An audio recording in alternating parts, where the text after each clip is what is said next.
Gaza में Hamas से,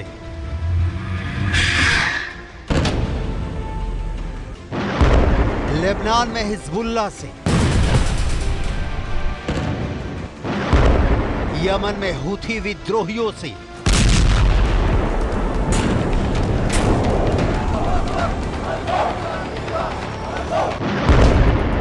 Syria में ईरान समर्थित मिलिशिया से,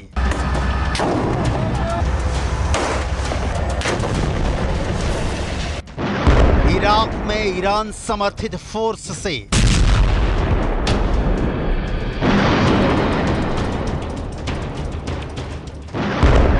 बहरीन के मिलिशिया संगठन से,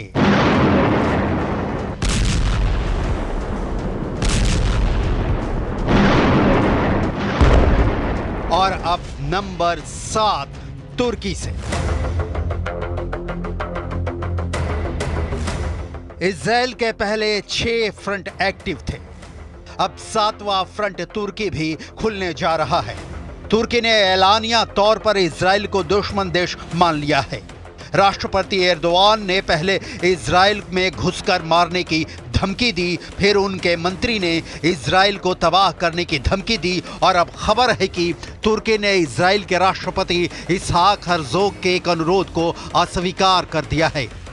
इजरायली राष्ट्रपति अजरबैजान की राजधानी बाकू में चल रहे COP29 जलवायु शिखर सम्मेलन में जाने के लिए तुर्की के हवाई क्षेत्र का इस्तेमाल करना चाहते थे, लेकिन तुर्की ने उनके अनुरोध को अस्वीकार कर दिया है। तुर्की इजराइल दुश्मनी की दरार पिछले साल जब इजराइल गाजा में घुसा उसी वक्त से चौड़ी होनी शुरू हो गई थी, जिसका हासिल अब नजर आ रहा है। इजराइल के राष्ट्रपति का सुरक्षा कारणों से बाकू जाना रद्द किया जा चुका है, लेकिन तुर्की के इस स्टैंड ने इजराइल को तुर्की को लेकर गंभीरता से सोचने पर मजबूर कर दिया है। सवाल है कि आखिर अचानक तुर्की को इजराइल से डर क्यों लगने लगा है? क्यों अपने आसमान से नहीं गुजरने दिया इजराइल के राष्ट्रपति का विमान? कल तक तुर्की गाजा में इजराइल के हमलों को लेकर विरोध कर रहा था और साथ ही इजराइल को तेल की सप्लाई कर रहा था। तब अचानक ऐसा क्या हुआ कि तुर्की ने इजराइल से सीधा पंगा ले लिया? तुर्की के राष्ट्रपति रेसेप ताय्यप एर्दोआन ने सऊदी अरब और अजरबैजान के दौरे के दौरान इजराइल से संबंध खत्म करने का ऐलान किया। एर्दोआन ने कहा, मेरे नेतृत्व में तुर्की गणराज्य की सरकार इजराइल के साथ किसी भी तरह का संबंध जारी नहीं रखेगी और हम अपने इस रुख पर आगे भी कायम रहेंगे। तुर्की और इजराइल के संबंध मुश्किलों से भरे रहे हैं। तुर्की दुनिया का पहला मुस्लिम बहुल देश था जिसने इजराइल को मान्यता दी थी।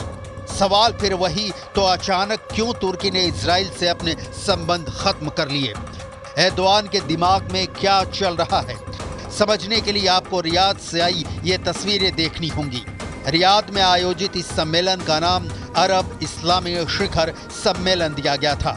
रियाद में आयोजित इस कॉन्फ्रेंस में सिर्फ गाजा और लेबनान में चल रहे इजरायली हमले पर ही चर्चा हुई और इस शिखर सम्मेलन में तुर्की के राष्ट्रपति एर्दोआन भी हिस्सा लेने पहुंचे थे।